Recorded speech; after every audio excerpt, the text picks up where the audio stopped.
मसला ये है कि जो पाकिस्तान क्रिकेट जिस तरह से एडहॉक बेसिस पे चलाई जा रही, जैसे वेंटिलेटर पर है कि 22 दिसंबर 2022 को जब रमीज राजा को पीसीबी के चेयरमैन के ओहदे से हटाया गया, तो उसके बाद से पाकिस्तान क्रिकेट में स्टेबिलिटी नहीं आई है। जब आप डे टू डे अफेयर्स की बुनियाद पर टेम्परेरीली डिसीजन लेंगे तो फिर यही होगा।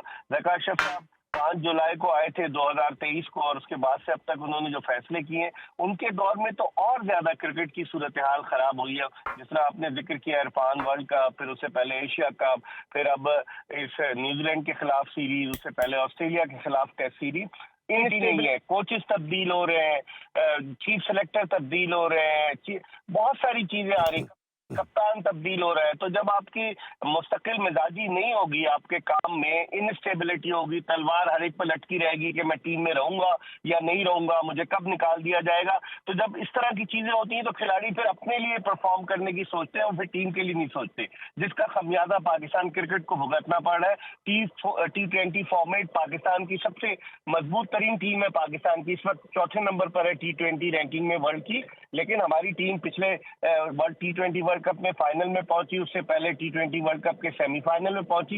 लेकिन अब जो हालात, जो आपने सवाल किया ना, हालात ऐसे रिफ्लेक्ट कर रहे हैं वो, जो पाकिस्तान क्रिकेट जिस तरह से चल रही है उसका रिफ्लेक्शन टीम पर आ रहा है। अच्छा सर, एक और बड़ा सीरियस मसला नजर आ रहा है इस मैनेजमेंट का, लड़कों को एनओसी देने के हवाले से है। लीग क्रिकेट की अगर बात करें तो पहले भी बिग बैश का भी प्रॉब्लम आया, और अभी जो यूएई के अंदर आईलीटी स्टार्ट होने जा रही है लीग क्रिकेट, अभी रिसेंट अपडेट ये है कि कल से मैनेजमेंट की मोहम्मद हफीज़ जो डायरेक्टर है और उनकी और कुछ सीनियर प्लेयर के आपस में अनबन भी हुई है, और इस पर काफ़ी उनकी ये चीज़ एग्जैजरेट भी हुई, और उसके बाद ये डिसाइड ये किया गया है, शायद अभी सोर्सेज तो यही बता रहे हैं कि शायद अब ये डिसाइड ये किया है कि लड़कों को एनओसी नहीं दिया जाएगा। हालांकि ये जो सीरीज है ये किसको खत्म हो जाएगी, इस हवाले से आप क्या कहना चाहेंगे? देखिए, इरफान पहले भी एनओसी का मामला लटकाए रखा ना, हारिस रऊफ का, जमान खान का, उसामा मीर का, जो बिग बैश में जा रहे थे। जी। मोहम्मद हफीज साहब डायरेक्टर बनते ही ये भूल गए कि माजी में वो भी जब देर से आ रहे थे, उनका पाकिस्तान क्रिकेट बोर्ड से तनाजा था और फिर वो आ गए। तो लोग जब ओहदों पर आ जाते हैं तो फिर सारी चीजें भूल जाते हैं। मेरे ख्याल में अगर आपने पहले उनको इजाजत दी थी, अब जका अशरफ साहब को कौन चला रहा है ये समझ में नहीं आ रहा। क्या वो अपनी अक्ल के हिसाब से फैसले कर रहे हैं या पसे पर्दा शॉट कोई और खेल रहा है? क्योंकि उन्होंने जिस तरह मोहम्मद हफीज को डायरेक्टर बनाया, सब हैरान है।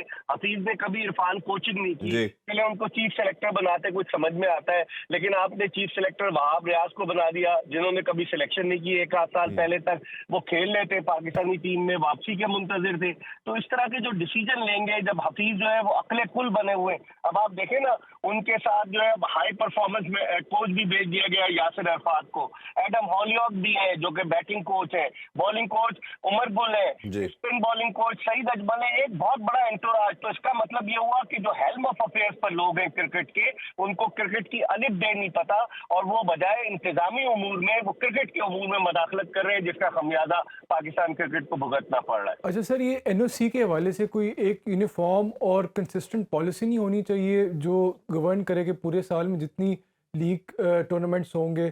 लेकिन हमें देखने को ये आ रहा है कि हर लीग से पहले अनसर्टेनिटी होती है और केस टू केस डील किया जाता है, जिससे एक खिलाड़ियों के ज़हन में भी अनसर्टेनिटी होती है। तो आपका नहीं ख्याल एक यूनिफॉर्म और कंसिस्टेंट पॉलिसी होनी चाहिए जो तमाम खिलाड़ियों पे अप्लाई हो?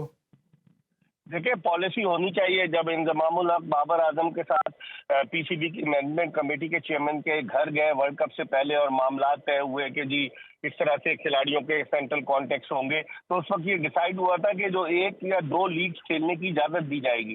तो उस पर इम्प्लीमेंट कोई नहीं हुआ, क्योंकि जका अशरफ साहब खुद अपनी सीट बचाने के चक्कर में 4 फरवरी को उनका टेन्योर खत्म हो रहा है, तो कोई पॉलिसी बना नहीं पाए। हालांकि इनको बनानी चाहिए। जैसे इंडियन क्रिकेट बोर्ड ने अगर एक पॉलिसी बना ली है कि आईपीएल में सिर्फ उन्हीं के प्लेयर आईपीएल में खेलेंगे, कहीं और नहीं खेलेंगे, चले हम अफोर्ड नहीं कर सकते क्योंकि आईपीएल और इंडियन क्रिकेट बोर्ड बहुत बड़ा है, वहाँ पैसे बहुत हैं, लेकिन आप पॉलिसी तो बनाए ना। यहाँ कोई पॉलिसी बनाता नहीं है, इनकंसिस्टेंसी है, गैर यकीनी सूरत हाल है, जिससे मैं समझ रहा हूँ कि क्रिकेट, पाकिस्तान की क्रिकेट एक ऐसी गहरी खाई की जानिब जा रहा है जहाँ से निकलना मुश्किल होगा हमारे लिए।